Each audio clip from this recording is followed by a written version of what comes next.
Ok, terminamos el libro de Éxodo. El plan es comenzar con el libro de Josué, ¿verdad? Y el tema del libro de Josué es cómo vivir una vida cristiana victoriosa. Eso es lo que el libro de Josué nos enseña.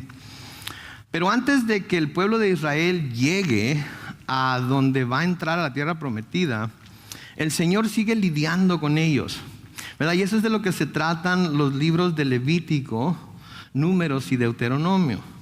La semana pasada hicimos un análisis así general, así de lo que es el libro de Levítico, parte del libro de Levítico. Y cada uno de esos 3 libros nos dan cierta parte de la historia de Israel, que es necesario que comprendamos para que sepamos y entendamos qué es lo que Josué estaba encargado de hacer cuando llegaran a la tierra prometida y finalmente tomaran esa tierra para el pueblo de Israel. Ahora, quiero mencionar, antes de que lleguemos al punto, pero quiero mencionar que la generación que salió de Egipto con Moisés nunca entró en la tierra prometida.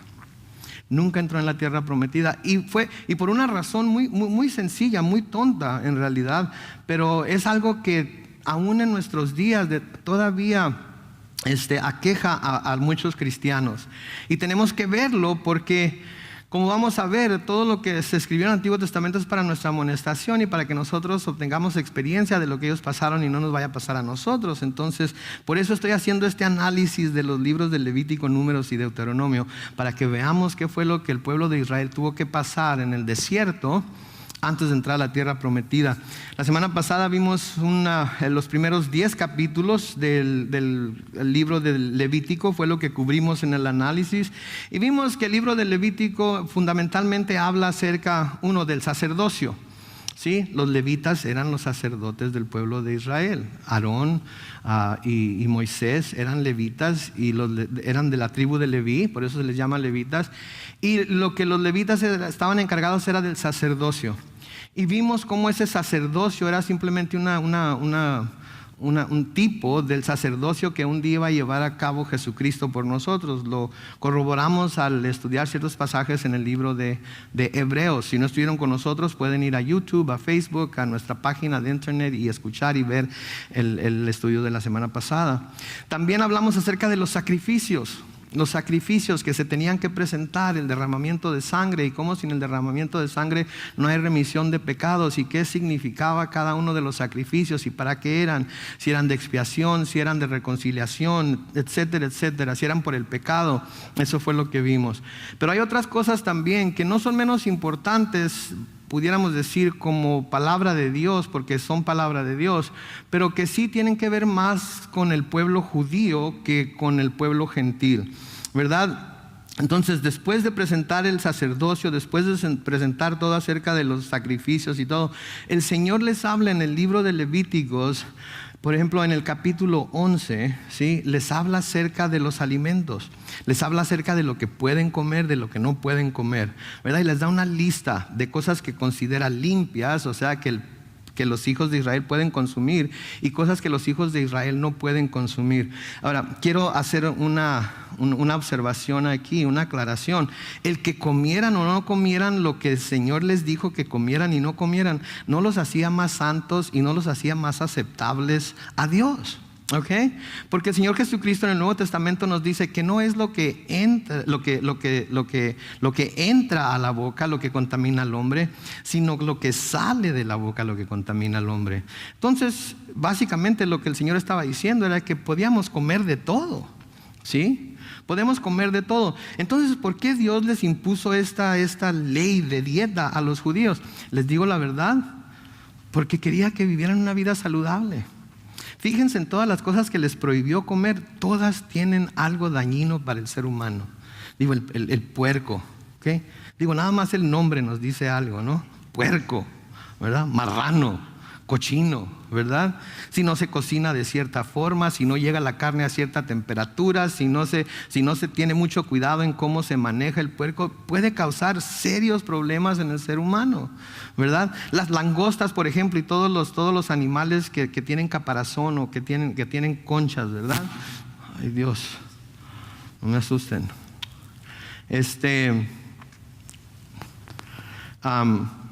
Las langostas, por ejemplo, hay mucha gente que es alérgica a la langosta. Yo no soy alérgica, me encanta. ¿okay? Pero la langosta es considerada la aspiradora del mar. ¿Okay? Porque andan en el mar, andan en la arena, en el fondo del mar, y andan succionando todo lo que hay en el mar, ¿okay? Y lo filtran a través del caparazón que tienen encima, y así todos los demás peces de caparazón y concha. Eso es lo que hacen. Entonces, si nos damos cuenta de lo que el Señor les prohibió que comieran, animales de carroña, animales que comen animales muertos, que no son cazadores, sino que se esperan a que los depredadores terminen con su almuerzo, y luego ellos van y se comen lo que sea. ¿Okay? Por ejemplo, hay mucha gente en México que le gusta mucho la liebre. La liebre es un animal de carroña, ¿okay? Se come lo que encuentra, hasta excremento, si tiene mucha hambre. Pero se lo comen tan a gusto y dicen, ay, sabe a pollo, ¿verdad? Todo sabe a pollo, ¿no es cierto? Entonces, lo que comían o no comían no los hacía más aceptables al Señor, no los hacía más santos si no comían puerco, y menos santos si se aventaban una torta de jamón. No se trataba de eso. Dios es un Dios muy práctico, y trató a través de esta ley de la dieta de ayudarles a que vivieran de una manera más saludable. ¿Okay? Entonces, para que no me vayan a preguntar, pastor, el sábado voy a ir a Tijuana y ¿habrá problema con que me eche unos tacos de moronga? No hay problema, ¿ok? Podemos comerlos. Claro que puede pasarnos algo en el estómago, ¿verdad? Pero podemos comerlo. Dios no nos va a castigar porque comemos esas cosas, ¿ok? Así como nunca los castigó a ellos por comer las cosas que les dijo que no comieran, y por no comer lo que les dijo que comieran. Luego también les habla acerca de la limpieza, la higiene, sus costumbres que debían seguir, la moralidad, y todas esas cosas hacían un énfasis en la pureza de vida como una condición para obtener el favor divino. Si leen los capítulos 12 al 20, eso es lo que Levítico les dice a ellos. Les habla de cómo deben de lavarse, de cómo deben de limpiarse, cómo deben de mantenerse higiénicamente, ¿sí? De hecho, Dios les habla hasta de dónde poner sus excusados. Les dijo que cuando fueran a hacer del 2, fueran afuera del campamento, y que después lo cubrieran con tierra. Y curioso, porque el Señor les dice, no vaya a ser que el Señor tu Dios ande entre el campamento y vaya a pisarlo, ¿verdad? Ahora, Dios no tiene pies, Dios es un espíritu. Pero lo que les estaba tratando de decir, esto no es higiénico, esto no es bueno para su salud, ¿ok? Entonces, muchas de estas cosas, ¿por qué lo puso el Señor en la Biblia? ¿Por qué inspiró a Moisés a escribir todo esto? Bueno, pues que todo esto, si prestamos atención a ello y no lo espiritualizamos todo, como mucha gente lo hace, que lo espiritualiza todo para darle cierto significado que va más allá de lo que se nos está diciendo, vemos que son muchas cosas que son muy prácticas. Sí, les habla también en los capítulos 21 y 22 acerca de los sacerdotes y de las ofrendas y de cómo deben de presentarlas. Les habla también de las 5 fiestas anuales que les manda que celebren. Por ejemplo, la fiesta de la Pascua. ¿Se acuerdan? Vimos acerca de la Pascua en el libro de Éxodo, cuando el pueblo de Israel salió de Egipto y celebraron la primera Pascua. Les dice que la tienen que celebrar cada año el 14 de abril. Lo vemos en el capítulo 23, ¿sí? Y era para conmemorar precisamente aquella noche en la que el ángel de la muerte pasó por Egipto y mató a todos los primogénitos, excepto aquellos que tenían que la sangre del cordero pascual en el dintel de su puerta, ¿verdad? Que sabemos que es lo mismo que pasa con el pecador que se arrepiente y es lavado por la sangre de Cristo. Cuando el ángel de la muerte pase a llevarse a todos los que se va a llevar, no le hace daño a aquellos que son lavados con la sangre de Cristo. Les manda que cumplan la fiesta de Pentecostés, o la llamaban de las semanas, el 6º día de junio, ¿sí? Y eso conmemoraba la promulgación de la ley. Y si ustedes se acuerdan, cuando el Señor dio la ley, ¿se acuerdan cuando se acercaron al monte de Sinaí? Hubo chispas y rayos y fuego, y el monte se quemó y todo eso. Eso coincide también con la venida del Espíritu Santo sobre aquellos 120 que estaban en el aposento alto, en el libro de los Hechos, en donde también se vieron lenguas de fuego repartidas sobre cada uno de ellos, y empezaron a hablar en lenguas y hubo truenos y todo el mundo se preguntó qué está pasando aquí, ¿verdad? Coincide con ello. Entonces por eso la fiesta de Pentecostés celebra la venida de la ley con los mismos efectos que tuvo la venida del Espíritu Santo sobre la iglesia. Y luego también les dice que celebren la fiesta de trompetas, que es el primer día de octubre. Lo podemos leer en el capítulo 23, ¿sí? Y luego el día de la expiación, que es lo que ahorita en nuestros días se llama el día de Yom Kippur, que es el 10º día de octubre, en donde el sacerdote entraba en el lugar santísimo. ¿Se acuerdan del lugar santísimo, verdad? Estaba el tabernáculo, la primera parte del lugar santo, la segunda parte detrás del velo era el lugar santísimo, y el sacerdote entraba en el lugar santísimo a hacer expiación por los pecados del pueblo. Y luego también les encargó que celebraran la fiesta de los tabernáculos, que comenzaba el 15º de octubre. Y esto era en conmemoración de la vida que ellos tuvieron en el desierto, y daban gracias a Dios por la cosecha también. Entonces lo que hacían los judíos era que se iban a Jerusalén, a la ciudad de Jerusalén, dentro y fuera, y lo que hacían era que levantaban tabernáculos, tiendas de campaña, ¿sí? Y ahí se quedaban durante 7 días. No se movían de ahí. Es como si yo les dijera: vamos a celebrar la fiesta de tabernáculos aquí en la iglesia este próximo octubre, y lo vamos a hacer como los judíos lo hacían. Lo que todos tendrían que hacer es traer sus tiendas de campaña, y vivirían aquí enfrente del santuario en sus tiendas de campaña, y todos comeríamos y celebraríamos, y etcétera, etcétera. Entonces eran las fiestas. También les manda en el libro de Levítico que celebren el año sabático. Sí saben que es el sábado, ¿verdad? El día de reposo. Pues también tenía que haber un año sabático. Uno de cada 7 años la tierra era dejada sin cultivar. O sea que 6 años trabajaban la tierra, sembraban, regaban, cosechaban, pero luego el 7º año no podían hacer absolutamente nada. Chulada, ¿no es cierto? Yo quiero un año sabático. ¿Ustedes no? Un año en el que no tenga que hacer absolutamente nada, no voy a trabajar, no, el Señor se va a encargar de mí.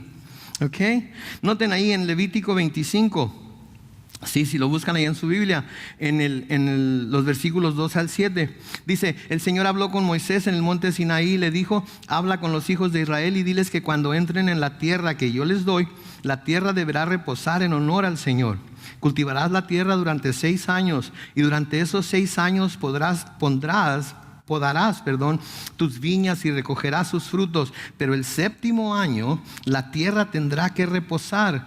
Es un reposo en honor del Señor, y no debes cultivar tu tierra ni podar tus viñas. No podrás cosechar lo que nazca de manera natural en tu tierra segada, ni podrás recoger las uvas de tu viñedo. Será para la tierra un año de reposo, pero durante ese reposo la tierra producirá alimento para ti, para tus siervos y siervas, y para tus criados y los extranjeros que residan contigo. Todos los frutos que la tierra produzca serán para que coman tus animales y las bestias salvajes. En otras palabras, lo que la tierra produjera por sí sola, eso es lo que iban a comer. ¿Sí? Es cuando me gusta la gente de rancho. Mi jefe es de rancho, ¿ok? Me acuerdo que cuando andábamos con él piscando uva y todo eso por allá en Lodá y La Monte y todo eso, me acuerdo que a veces llegaba a la casa con bolsas llenas de hierbas, ¿ok? Y le decía a mi mamá: vieja, porque así le decía a mi mamá de cariño, ¿verdad? No porque mi mamá estuviera vieja, pero le decía: vieja, ¿qué crees? Que encontré verdolagas allá en el campo. Y mi mamá empezaba a cortar la carne de puerco y a hacer una salsa de molcajete y a amasar para hacer tortillas de maíz a mano, y calle, boca, pare, lengua, las carnitas con verdolagas y salsa roja de molcajete con tortillas hechas a mano. ¡Uf! ¡Qué bárbaro! Tengo que ir a visitar a mi mamá pronto. Tengo que ir a visitarla. Pero eso es lo que iban a hacer. Iban a dejar que la tierra produjera lo que produjera por sí sola. Ellos no iban a tener que trabajar. Lo único que iban a tener que hacer era ir a su campo, cortar un racimo de uvas, dejarlo para que se secara y se hiciera pasas, ir y cortar unas calabazas, venir y hacer unas calabacitas con queso, ¿verdad? Y rajas de jalapeños, ¿verdad? Dios, ok. Entonces tenían que dejar la tierra descansar, básicamente. ¿verdad? Esa era otra de las leyes. Y luego también les ordenó que celebraran el año del jubileo. El año del jubileo, ¿ok? Ahora, a propósito, ese año sabático, ¿saben cuánto tiempo lo celebraron mientras estuvieron en la tierra prometida? Nunca. Nunca. ¿Ok? En 490 años que estuvieron en la tierra prometida, nunca celebraron el año sabático. Nunca tuvieron la confianza en Dios como para no hacer nada. ¿Y saben qué hizo Dios por ello? Los exilió de Israel y permitió que los babilonios se los llevaran en exilio. Pero esa es otra historia. Pero eso es lo que nos dice cómo toma Dios en serio cuando nosotros no tenemos confianza en Él. Sí, cuando decimos que creemos en Él, pero luego no le creemos a Él. Lo he dicho muchas veces en los últimos meses, no es suficiente creer en Dios, hasta los demonios creen. Tenemos que creerle a Dios, ¿sí? Porque tenemos que tomar su palabra y estar seguros de que lo que está diciendo es cierto. Entonces les da también el año de jubileo, en donde les dice que uno de cada 50 años los esclavos tenían que ser liberados, todos los deudores eran dejados en libertad y se hacía una restitución general. ¿Qué quiere decir eso? Ellos, si yo me quedaba sin dinero, quedaba en bancarrota, yo me podía vender como esclavo con un hermano mío judío y trabajaba para él. Pero en el año de jubileo, aunque yo les debiera mucho dinero y a nada más empecé a trabajar 6 meses antes de que el año de jubileo llegara, en el año de jubileo ese hermano mío me tenía que dejar en libertad y la deuda quedaba completamente saldada. Si alguien había pedido prestado, si alguien había comprado a crédito, ¿sí? Cuando el año de jubileo llegaba, todas deudas quedaban perdonadas. ¿Sí? Yo quisiera que eso fuera algo real todavía en nuestros días, ¿sí? Porque, digo, la hipoteca, ¿se imagina usted? Refinanciar y luego antes de que llegue el año de jubileo, sacarle todo el dinero y luego llegue el año de jubileo y ¡zas! Me tienes que perdonar, ¿verdad?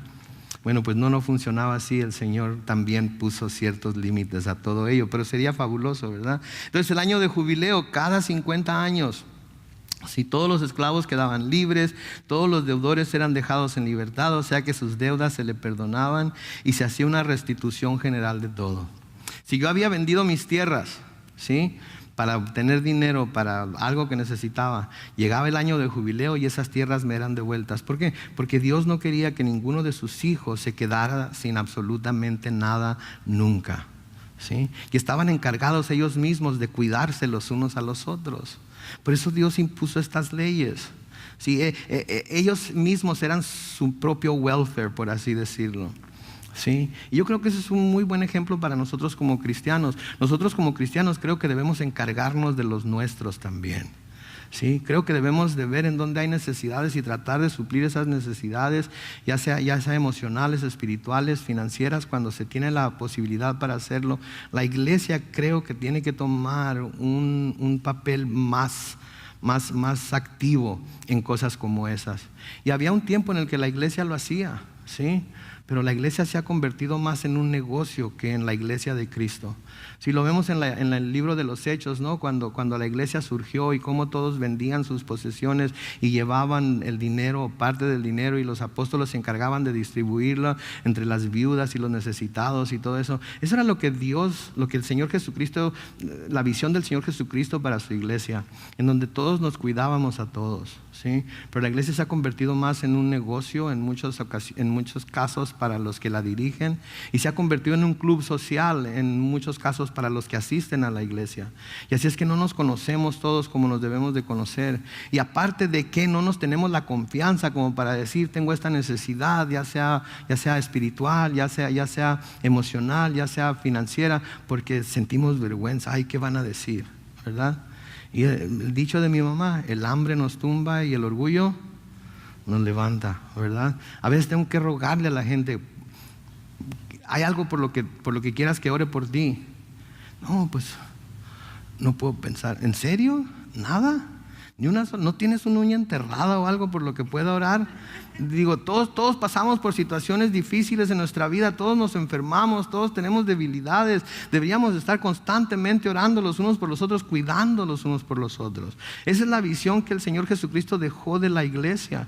Cuando aquella multitud lo andaba siguiendo y les dijo a sus discípulos, los discípulos, le dijeron a él, ya esta multitud ha estado con nosotros 3 días, deberíamos de mandarlos a sus casas para que busquen algo de comer. ¿Se acuerdan lo que les dijo el Señor Jesucristo? Ustedes denles de comer. ¿Sí? Eso es lo que la iglesia debe ser.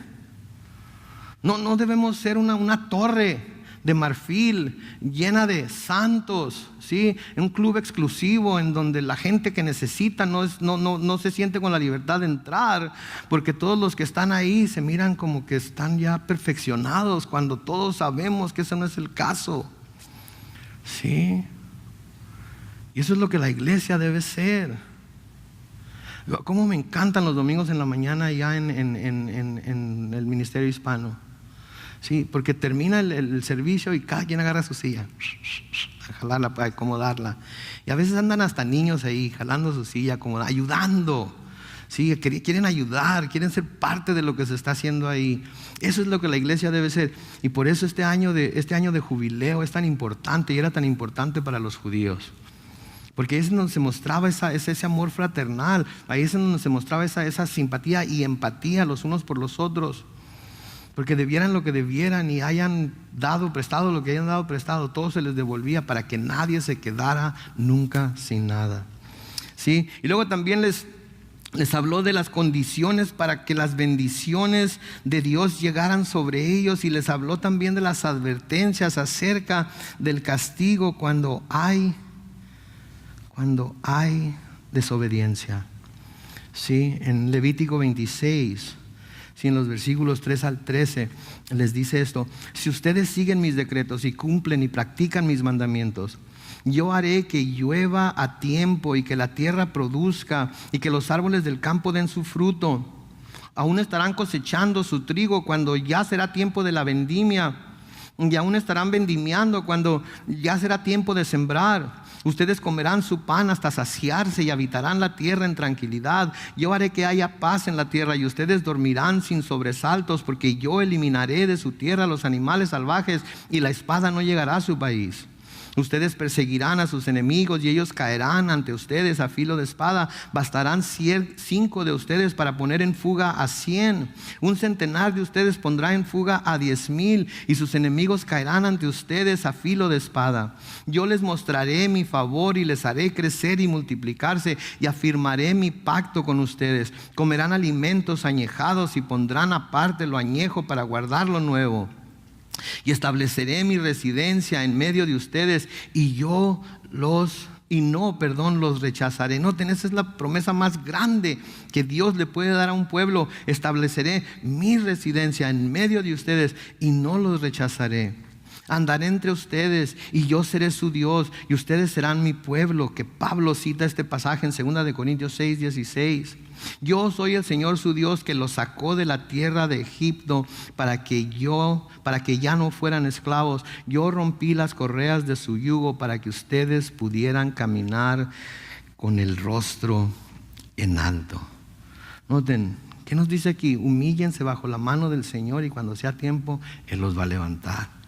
Si el Señor es el que nos ayuda a caminar con el rostro levantado, nosotros no tenemos nada de qué estar orgullosos. Hasta lo que logramos con nuestros talentos aquí en la tierra no lo logramos por nosotros mismos, lo logramos porque Dios nos ha dado talentos y habilidades con que lograrlo. Pero Él levanta nuestro rostro, ¿sí? Entonces, eso es el libro de Levítico, ¿sí? El sacerdocio, los sacrificios y estas cosas que hablamos hoy. Ahora, en el libro de Números. El libro de Números es un libro en el que se nos cuenta el peregrinaje de Israel a través del desierto. Se nos cuenta acerca del peregrinaje de Israel a través del desierto, todo lo que pasó en el desierto. Después de que el Señor les dio las leyes, después de que el Señor les enseñó todo esto, entonces el Señor pidió que se tomara el número de personas que eran parte del pueblo de Israel. Noten ahí en Números capítulo 1, los versículos 1 al 4. el día primero del mes segundo del segundo año de la salida de Egipto. Noten que ya van 2 años desde que salieron de Egipto. En esos 2 años es cuando el Señor les dio toda la ley, les enseñó cómo levantar el tabernáculo, todos los materiales, etcétera, etcétera. Entonces ahora estamos en el primer día del mes segundo del segundo año de la salida de Egipto. El Señor habló con Moisés en el desierto de Sinaí. En el tabernáculo de reunión le dijo: levanten el censo de toda la congregación de los hijos de Israel. Cuenten, los nombres de todos y cada uno de los varones y anótenlos por familias y por las familias de sus antepasados. Aarón y tú contarán a todos los israelitas de 20 años para arriba que puedan salir a la guerra y los agruparán en escuadrones. Con ustedes estará un varón de cada tribu que sea jefe o príncipe o cabeza en la familia de sus antepasados. Entonces por eso se llaman números, ¿sí? Porque se tomó el número, se hizo un censo y se tomó el número de toda la gente que estaba entre el pueblo de Israel, especialmente de aquellos que tenían 20 años para arriba. Y vamos a ver que eso tiene un significado especial también. Pero 20 años para arriba, para determinar cuántas personas estaban ahí que podían ir a la guerra. ¿Sí? Esto era importante para Dios. Ahora, ¿por qué era importante para Dios? ¿Porque Él no sabía cuánto sabía? No, era importante que los hijos de Israel supieran cuánto sabía, para que supieran todos los recursos que ellos tenían. Mas sin embargo, Dios, aun cuando ellos tenían todos esos recursos, nunca los dejó, nunca dejó de darles más, nunca dejó de bendecirlos. ¿Sí? Entonces no era para que Dios supiera el número de personas que había, era para que ellos se dieran cuenta que, hey, tenemos los recursos para poder defendernos, tenemos los recursos para poder producir, tenemos los recursos para hacer lo que queramos hacer. Sin embargo, Dios no nos ha dejado. ¿Sí? Es como nosotros con nuestros hijos, ¿verdad? Nosotros con nuestros hijos siempre andamos cuidando que tengan todo lo que necesitan, aun cuando se van de casa, a veces cuando ya están casados, ¿verdad? Mi mamá todavía, ¿necesitas algo? ¿Cuándo vas a venir? Me acuerdo hace unos meses, ¿cuándo vas a venir? No, es que se me venció el pasaporte. ¿Necesitas dinero para que saques el pasaporte? Te mando dinero, ¿cuánto necesitas? ¿Verdad? No, jefa, yo tengo recursos, no te preocupes. Así es Dios también. Sí, no quería que los contaran para que Él tener una cuenta de los que había, sino para que ellos se dieran cuenta que aún con todos los recursos que tenían, de todas maneras Él estaba ahí para suplir para ellos. ¿Sí? Ahora, el libro de Números tiene una lección central. Y la lección central de todo el libro de Números es que la incredulidad impide la entrada a la vida abundante. ¿Sí? La incredulidad impide la entrada a la vida abundante. Cuando nosotros sufrimos de incredulidad, cuando en nuestro corazón hay incredulidad en cuanto a lo que Dios ha dicho que va a hacer y puede hacer, eso impide que nosotros podamos entrar a esa vida abundante. Y cuando estoy hablando de abundante, no estoy hablando de abundante materialmente, aunque sin duda eso es parte de ello. Pero estamos hablando de una vida abundante espiritualmente. Una vida plena, ¿sí? Porque el Señor Jesucristo mismo dijo: he venido para que tengan vida y tengan vida como en abundancia. Una vida buena, una vida productiva, una vida en la que haya contentamiento, una vida en la que la mano de Dios está claramente vista. Eso es lo que es la vida abundante. Se puede ser bien pobre y nada más comer frijolitos de la olla con serranitos picados y tortillas de maíz recién hechas, ¿ok? Pero se puede estar bien contento también con eso, ¿sí? Y se puede poder comer filet mignon todos los días de la semana, y aparte del dolorón de estómago que le va a dar, no hay satisfacción en ello, como vamos a ver más adelante aquí. Sí, entonces eso, la incredulidad impide que nosotros entremos a una vida de abundancia, no materialmente necesariamente, aunque eso puede ser parte de ello, pero vida en abundancia en cuanto a lo espiritual, en cuanto a lo emocional, en cuanto a nuestra vida caminando con Dios. ¿Sí? Llegaron ellos por primera vez a las orillas de la tierra prometida, pero no pudieron entrar porque no le creyeron a Dios que Él estaba con ellos. ¿Sí? Llegaron hasta las orillas y les dijo: prepárense. Pero luego sucedió algo que hizo que ellos no creyeran lo que Dios les estaba diciendo, ¿sí? Vamos a ver eso más adelante. Los temas que trata aquí en el libro de Números, ¿sí? Por ejemplo, habla acerca de la organización y la legislación de todo lo que tenían que hacer en los capítulos 1 al 9. Sí, se nombra a los jefes de las tribus. Se delinean los deberes de los levitas. Por ejemplo, ahí en Números 3, los versículos 5 al 10, dice: el Señor habló con Moisés y le dijo: haz que la tribu de Leví se acerque, diles que se presenten ante el sacerdote Aarón para que les sirvan y desempeñen sus funciones, es decir, que se hagan cargo de toda la congregación delante del tabernáculo de reunión y cumplan con el ministerio del tabernáculo. Diles que cuiden por los hijos de Israel todos los utensilios del tabernáculo de reunión y todo lo relacionado con ellos, y ministren en el servicio del tabernáculo. De entre los hijos de Israel, los levitas quedarán totalmente a las órdenes de Aarón y de sus hijos. Darás a Aarón y a sus hijos la autoridad para ejercer su sacerdocio. Si alguien ajeno al sacerdocio se acerca a mí, será condenado a muerte. Fíjense, entonces nadie podía acercarse a Dios sin el sacerdocio, así como nosotros no podemos acercarnos a Dios sin Cristo, ¿sí? Porque Él es nuestro sacerdote, ¿sí? Él vino a fungir como nuestro sacerdote, como lo vimos la semana pasada.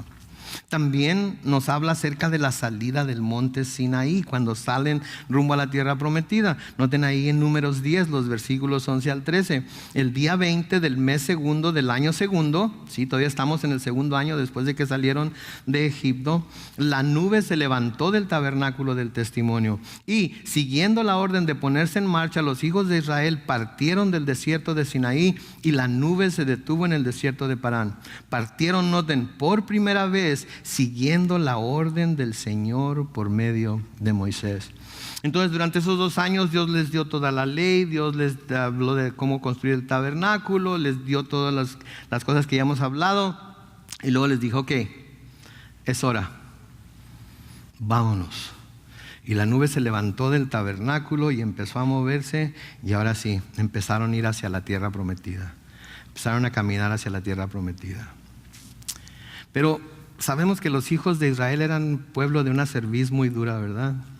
Y eran muy inconformes, ¿no es cierto? Nunca estaban conformes, por más que Dios les daba, por más que Dios los protegía, por más que Dios les mostraba que estaba con ellos, nunca estaban conformes. Y se acuerdan en el libro de Éxodo cuando hablamos acerca de aquella vez que se empezaron a quejar porque no comían, porque no tenían carne, porque no tenían cebollas, porque no tenían ajos y todo lo que comían en Egipto. ¿Se acuerdan? ¿Se acuerdan qué les dio el Señor en aquel tiempo? Maná, maná del cielo. Les dio maná del cielo, ¿sí? Después de darles codornices, ¿sí? Les dio maná del cielo. Y cada mañana cuando se levantaban estaba el maná ahí para que fueran a recogerlo. Y tenían que recoger nada más lo suficiente para ese día, ¿sí? Y si recogían de más se echaba a perder, y si recogían de menos pues se quedaban con hambre. Pero todos recogían diferentes cantidades y todos tenían siempre lo necesario. De nuevo, la fidelidad de Dios, de nuevo la habilidad de Dios para suplir para cada persona lo que cada persona necesita. Pero ya han pasado 2 años que han estado comiendo el maná. ¿Y saben qué pasa cuando se come maná por 2 años? La gente se enfada y la gente empieza a quejarse y la gente empieza a molestarse, ¿sí? Porque la gente se cansa de lo que Dios le da, porque la gente desea más, porque quiere diferente, ¿sí? Y ahí es en donde empieza la incredulidad, porque si esto es lo que Dios nos está dando ahorita es porque Él sabe que esto es lo que necesitamos. Pero luego empezamos a quejarnos porque ¿por qué aquel tiene más? ¿Por qué aquella tiene más? ¿Por qué ellos ganan más? ¿Por qué él tiene una mejor posición? Etcétera, etcétera. Y lo que hacemos es que estamos renegando de lo que Dios nos ha dado. Y eso es lo mismo que hicieron los hijos de Israel. Noten en Números capítulo 11, los versículos 4 a 6. Pero la gente extranjera que se mezcló con ellos sintió un apetito incontenible, y los hijos de Israel volvieron a llorar y dijeron: ¿cómo nos gustaría que alguien nos diera a comer carne? ¿Cómo extrañamos el pescado que comíamos en Egipto, y los pepinos, melones, puerros, cebollas y ajos que nos regalaban? Ahora andamos con la garganta seca, pues no vemos nada más que este maná. Dios les había suplido de este maná. ¿Sí? Pan celestial, pan del cielo. ¿Sí? Para nosotros sería como Krispy Kreme donuts. ¿Ok? Y se enfadaron de las donas. ¿Ustedes creen? Yo quisiera poder comerme 2 donas más cada domingo, pero sé que no puedo. Y a ellos les dio permiso Dios de comer este pan del cielo y lo despreciaron, se cansaron de ello. Y Moisés se desanima por ello y le empieza a decir a Dios: ¿por qué me mandas a cuidar de esta gente? ¿Por qué? ¿Verdad? Y luego el Señor se da cuenta de que el trabajo que Moisés tiene que hacer es demasiado para él solo. Y le da unas instrucciones. Noten ahí en el capítulo 11, los versículos 16 al 7. Dice: el Señor le dijo a Moisés: junta 70 ancianos de Israel, de los que tú sepas que son ancianos y jefes del pueblo, y llévalos hasta la entrada del tabernáculo de reunión. Diles que esperen ahí contigo. Yo descenderé y hablaré ahí contigo, y tomaré del espíritu que está en ti y lo pondré en ellos, y ellos sobrellevarán contigo la carga del pueblo. Ya no la llevarás tú solo. Y saben que cuando estaba estudiando esto fue lo que me inspiró, esto fue lo que me confirmó que tenía que tener una clase de liderazgo espiritual para los varones de la iglesia. ¿Sí? Porque el trabajo que se tiene que hacer dentro de la iglesia es demasiado. ¿Sí? Y aunque tenemos muchos varones, créanme, allá arriba hay como 4 o 5 varones ahorita sirviendo. Hubo como 4 o 5 varones aquí que sirvieron como ujieres. Y hay más de 15 y 20 varones allá que los domingos nos ayudan a poner todo lo que hacemos. Pero todavía se necesitan más. ¿Sí? Y cuando tuvimos esa clase anoche y cuando leí esto hoy por segunda vez y lo miré, pensé: ok, Señor, ¿me estás diciendo a mí que yo debo hacer esto? Y me dijo: sí. Y por eso debo confesarles que vamos a tener esta clase de liderazgo espiritual, porque necesitamos 70 varones sobre los que Dios ponga el mismo espíritu que hay sobre los varones que ya están sirviendo, para que ellos también pasen a ser parte de aquellos que sirven en el tabernáculo. Entonces Dios se da cuenta que es demasiado el trabajo para Moisés solo, y le dice que tome a estos 60 hombres y los lleve al tabernáculo, y que él iba a poner el mismo espíritu que había sobre él para que le ayudaran. Porque el pueblo de Israel era demasiadas personas, y eran demasiado quejumbrosos y siempre se estaban quejando. Aquí, como podemos ver en los primeros versículos que leímos, los versículos 4 y 6, estaban hartos del maná. ¿Sí? Se dejaron llevar por los extranjeros que se mezcló con ellos cuando salieron de Egipto, y empezaron a sonsacarlos de que este maná y que no habrá otra cosa que comer y que quién sabe qué, y se empezaron a quejar. Ahora, el Señor, cuando nos quejamos demasiado, a veces nos da lo que pedimos, pero a menudo cuando nos da lo que pedimos viene con ciertas consecuencias. ¿Sí? Porque el Señor no va a desperdiciar ni una oportunidad que le demos para enseñarnos algo.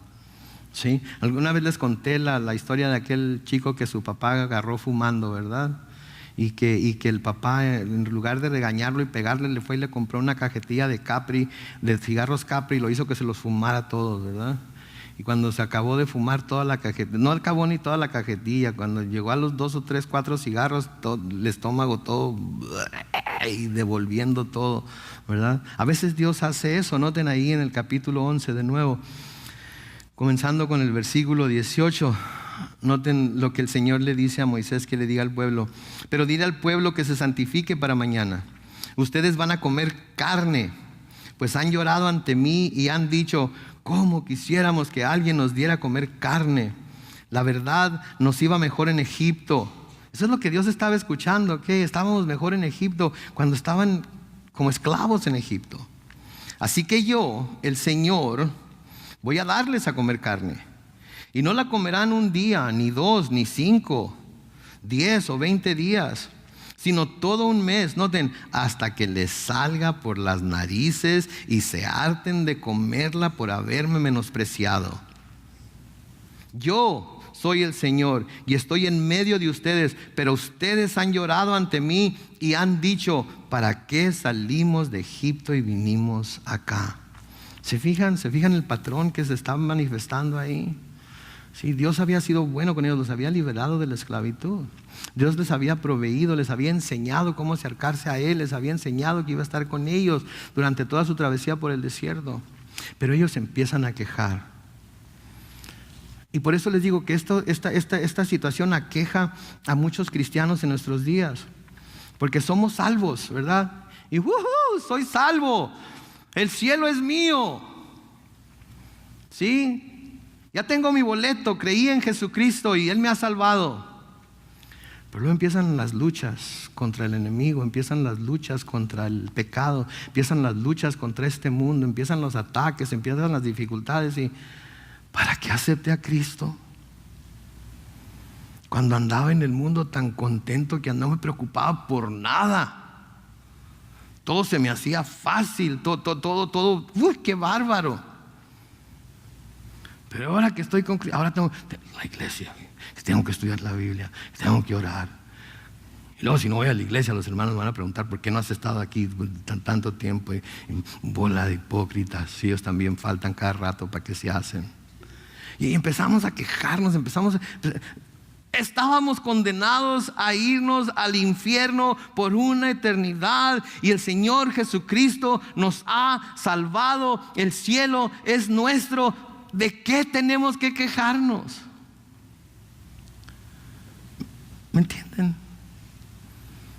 Están agarrando la onda aquí. ¿Por qué nos quejamos? Porque nuestro cónyuge no es lo que nosotros pensábamos que era. Nosotros tampoco somos lo que ellos pensaban que éramos para ellos. Y cuando nos casamos, ¿qué no dijimos que íbamos a quedarnos con ellos en las buenas y en las malas? En riqueza y en pobreza, en salud y enfermedad, hasta que la muerte nos separara. Entonces estamos viviendo lo que prometimos que íbamos a soportar. Pablo nos dice en 1 Corintios que el que se casa no peca, pero tendrá problemas. Así es que cuando tenemos problemas, estamos viviendo bíblicamente. La Biblia no lo advierte, pero queríamos casarnos, ¿verdad? Y nos empezamos a quejar, todas estas cosas. Maná otra vez. Otra vez desperté con ella aquí a un lado. ¿Qué tal si Dios dice, pues ahora no vas a despertar últimamente? Aquí te hasta aquí llegó tu corrido, así es que vámonos. También nos vamos a quejar. Ay, no me quería ir al cielo tan pronto. Así están los israelitas aquí y el Señor les dice, ¿saben qué? ¿Quieren carne? Ok, van a comer carne. Y van a comer hasta que les salga por las narices. En el versículo 31 ahí de Números 11 dice, vino entonces del mar un viento de parte del Señor que trajo codornices y los dejó caer sobre el campamento. Estas cubrían la superficie de la tierra hasta un día de camino por un lado y un día de camino por otro. Imagínense cuánto se camina un día. Y todo eso estaba cubierto de codornices. ¿Sí? Sí, estas cubrían la superficie de la tierra hasta un día de camino por un lado y un día de camino por el otro, y se amontonaban a casi 1 metro de altura. El pueblo estuvo levantando todo ese día y toda esa noche y todo el día siguiente para recoger codornices. El que menos recogió hizo 10 montones y tendieron las codornices alrededor del campamento, pero todavía tenían la carne entre los dientes, todavía no la masticaban cuando la ira del Señor se encendió entre el pueblo y los hirió con una plaga mortal. Por eso el nombre de aquel lugar se llamó Kibrot Hatava, es decir, tumba de los codiciosos, porque ahí sepultaron al pueblo glotón. El Señor les dijo que quieren comer carne, o que van a comer carne, pero les voy a mandar una plaga y muchos van a morir. Y así sucedió. Que nunca nos diga el Señor, eso es lo que quieres, eso es lo que quieres, esto es lo que te va a poner contento, eso es lo que te va a traer satisfacción finalmente, en serio, eso es lo que quieres.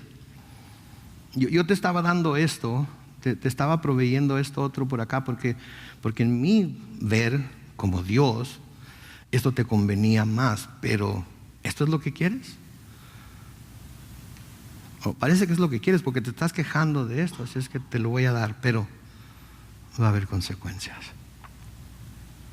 Cuidado con lo que pedimos a Dios.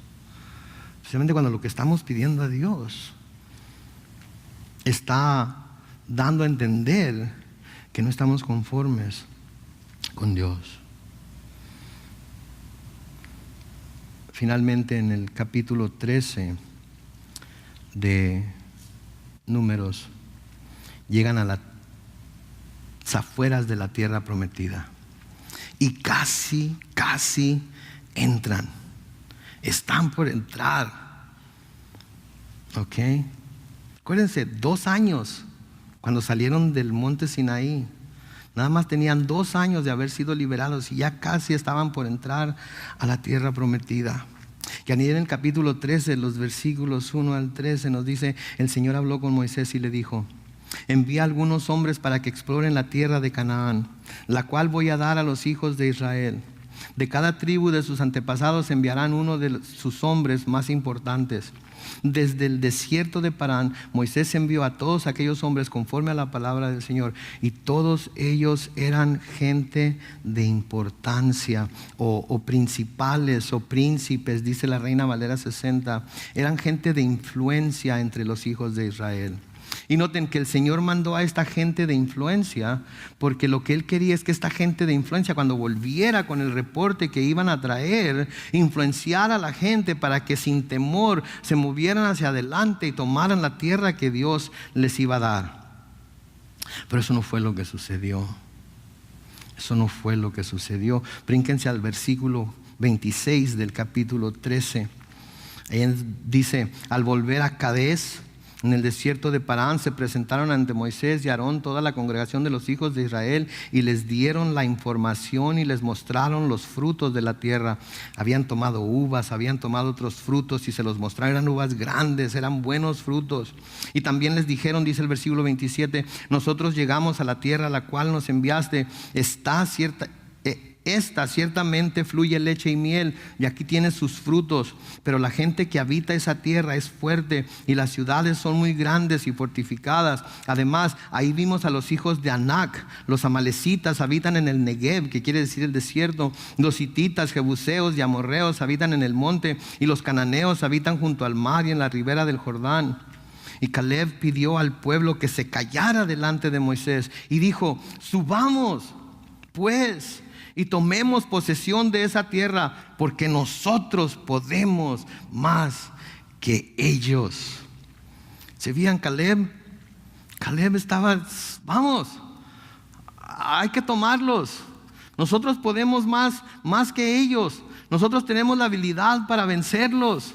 La tierra es buena, sí fluye con leche y miel, tiene buenos frutos. Todo lo que Dios dijo, eso es lo que vamos a encontrar. Vamos a tomarlos. Versículo 31 de Números 13 dice: pero los que habían ido con él dijeron: no podemos atacar a ese pueblo, porque ellos son más fuertes que nosotros. Además, entre los hijos de Israel hablaron mal de la tierra que habían explorado, y hasta dijeron: la tierra que recorrimos para explorarla se traga a sus habitantes. Toda la gente que ahí vimos son hombres de gran estatura. Ahí vimos también gigantes, son los hijos de Anac, esa raza de gigantes. Ante ellos, a nosotros nos parecía que éramos como langostas o como chapulines, y a ellos también así les parecimos. ¿Se fijan? Caleb: vamos, toda la fe del mundo, podemos tomarla, podemos vencerlos. Pero el resto de la gente: no vamos, porque son demasiado grandes, nos van a acabar con nosotros. Brínquense al capítulo 14, comenzando con el versículo 1. Dice: toda esa noche la congregación comenzó a gritar y llorar, y todos los hijos de Israel se quejaron contra Moisés y Aarón, y toda la multitud les dijo: ¿cómo quisiéramos haber muerto en Egipto o morir en el desierto? My goodness. Yo creo que Dios está en el cielo, y obviamente que no está, pero me lo imagino. ¿Qué tengo que hacer para que esta raza me haga caso? ¿Qué tengo que hacer para que se den cuenta que pueden tener confianza? ¿Qué hago? Me acuerdo mi mamá una vez, estaba bien enojada conmigo y estaba tan enojada que estaba llorando. Y me preguntó eso: Carlos Manuel, ¿qué hago para que me hagas caso? ¿Qué hago para que te portes bien? ¿Qué tengo que hacer? Me acuerdo ahora y me dan ganas de llorar que mi pobre mamá tuviera que llegar a ese punto en el que llorando me dijera: Carlos Manuel, ¿qué tengo que hacer para que me hagas caso? Estoy dispuesta a hacer lo que tenga que hacer para que hagas lo que te digo. Así me imagino, ¿qué hago? Y luego noten cómo se siguen quejando en el versículo 3. ¿Para qué nos ha traído el Señor a esta tierra? ¿Para morir a filo de espada? ¿Y para que nuestras mujeres y nuestros niños sean tomados prisioneros? ¿Acaso no sería mejor que regresáramos a Egipto? Y unos a otros se decían: designemos un capitán y volvámonos a Egipto. Entonces Moisés y Aarón se postraron sobre sus rostros delante de toda la congregación de los hijos de Israel, mientras Josué, hijo de Nun, y Caleb, hijo de Jefuné, que eran dos de los que habían ido a explorar la tierra, se rasgaban las vestiduras y hablaban con toda la congregación de los hijos de Israel y les decían: la tierra que recorrimos para explorarla es una tierra sumamente buena. Si el Señor se agrada de nosotros, Él mismo nos introducirá en esa tierra y nos la entregará. Es una tierra que fluye leche y miel, así que no se rebelen contra el Señor, ni tengan miedo de la gente de esa tierra. Nosotros nos los comeremos como si fueran pan. No les tengan miedo, que el Dios que los protege se ha apartado de ellos y con nosotros está el Señor. Y como toda la multitud hablaba de apedrearlos, o sea que no iba a haber quien los convenciera. La gloria del Señor se manifestó en el tabernáculo de reunión ante todos los hijos de Israel, y el Señor le dijo a Moisés: ¿hasta cuándo este pueblo me va a seguir rechazando? ¿Hasta cuándo no van a creerme? A pesar de todas las señales que he hecho en medio de ellos, voy a castigarlos con una plaga. Pero a ti te pondré sobre un pueblo más grande y más fuerte que ellos. ¿Se fijan lo que está preguntando aquí el Señor? ¿Hasta cuándo no van a creerme? No había manera que no creyeran en Él, pues había hecho muchos milagros y maravillas delante de ellos. Era imposible que no creyeran que existía. El problema no era que no creyeran en Él, el problema era que no le creían a Él. ¿Se fijan? La pregunta hoy es: ¿le creemos a Dios? ¿Le creemos lo que nos dice? ¿Creemos que lo que nos dice su palabra acerca de lo que Él promete es cierto? ¿Sí? ¿Creemos que si llevamos nuestro matrimonio como Él manda que lo llevemos, vamos a ser bendecidos y no maldecidos? Creemos que si educamos a nuestros hijos como Él nos dice que lo hagamos, vamos a recibir bendición y no maldición. Creemos que si lo ponemos a Él primero en todo, ¿sí?, entonces Él nos va a añadir todo lo que necesitemos, porque Él sabe que tenemos necesidad de ello. Creemos que si le damos nuestro tiempo, nuestro talento, nuestro tesoro, Él nos va a recompensar por hacer lo que Él nos pide. Sí, le creemos. Y en el versículo 26 de Números 14 le sigue diciendo: el Señor habló con Moisés y Aarón y les dijo: ¿hasta cuándo oiré las murmuraciones de esta depravada multitud contra mí? Ya he escuchado las protestas de los hijos de Israel y cómo se quejan de mí. Pues diles de mi parte: vivo yo, que voy a hacer con ustedes lo mismo que ustedes me han dicho al oído.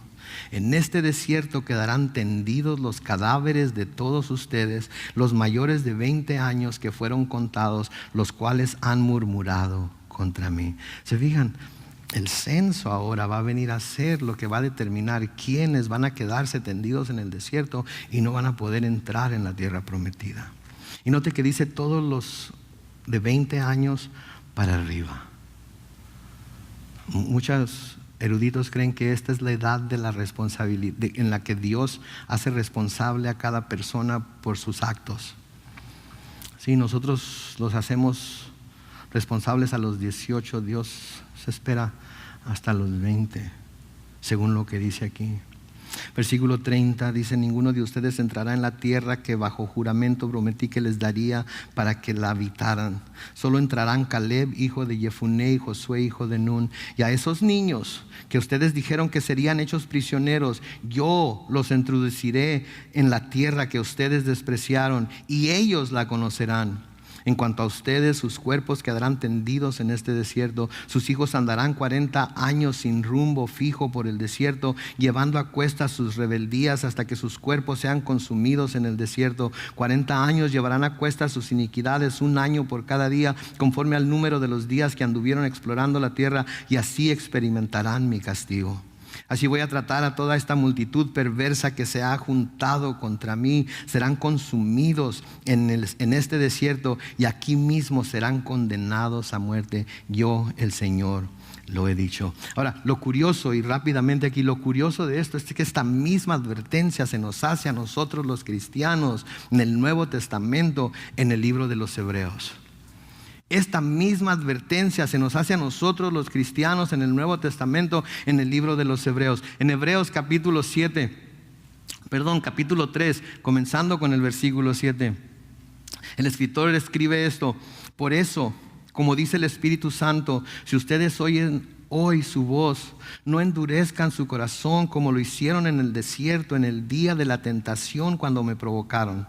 Ahí los antepasados de ustedes me tentaron, me pusieron a prueba, aun cuando durante 40 años habían visto mis obras.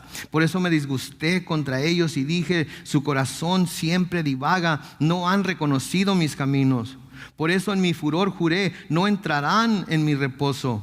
Y luego noten lo que dice en el versículo 12: hermanos, cuiden de que no haya entre ustedes ningún corazón pecaminoso o incrédulo que los lleve a apartarse del Dios vivo. Más bien, anímense unos a otros día tras día, mientras se diga hoy, para que el engaño del pecado no endurezca a nadie. Nosotros hemos llegado a participar de Cristo siempre y cuando retengamos firme hasta el fin la confianza que tuvimos al principio. Como ya se ha dicho, si ustedes oyen hoy su voz, no endurezcan su corazón como cuando me provocaron. ¿Y quiénes fueron los que lo provocaron? Aún después de haberlo oído, ¿no fueron acaso todos los que salieron de Egipto por mediación de Moisés? ¿Y con quiénes estuvo él disgustado durante 40 años? ¿No fue acaso contra los que pecaron, cuyos cadáveres quedaron tendidos en el desierto? ¿Y a quienes les juró que no entrarían en su reposo, sino a aquellos que desobedecieron? Como podemos ver, no pudieron entrar. ¿Por qué? Por causa de su incredulidad. No le creyeron a Dios. Note que dice que debemos de mantener nuestra confesión firme. Note que dice que podemos apartarnos del Dios vivo. No dice que Él nos va a apartar, pero nosotros podemos apartarnos cuando nos vamos siguiendo las cosas que este mundo ofrece y no las cosas que Dios nos quiere dar.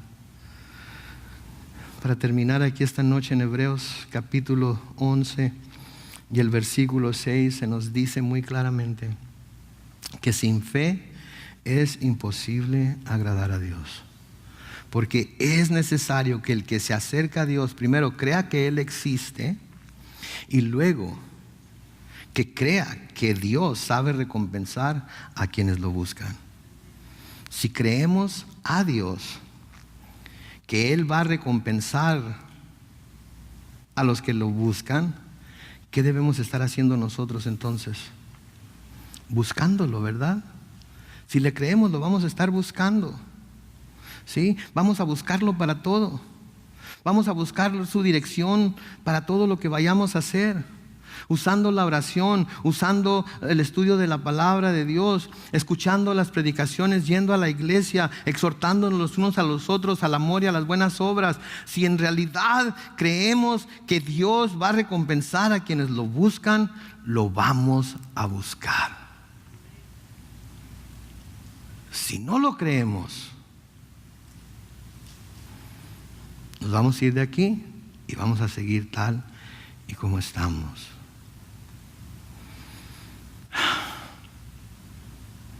Tremendo, ¿no creen? Asombroso que Dios nos ponga todas estas cosas delante de nosotros y nos diga: hey, escuchen, entiendan, vean lo que está pasando aquí, no les vaya a pasar lo mismo. Dios nos ama más de lo que nosotros nos podemos imaginar. Él quiere darnos el fin que esperamos. Él quiere bendecirnos.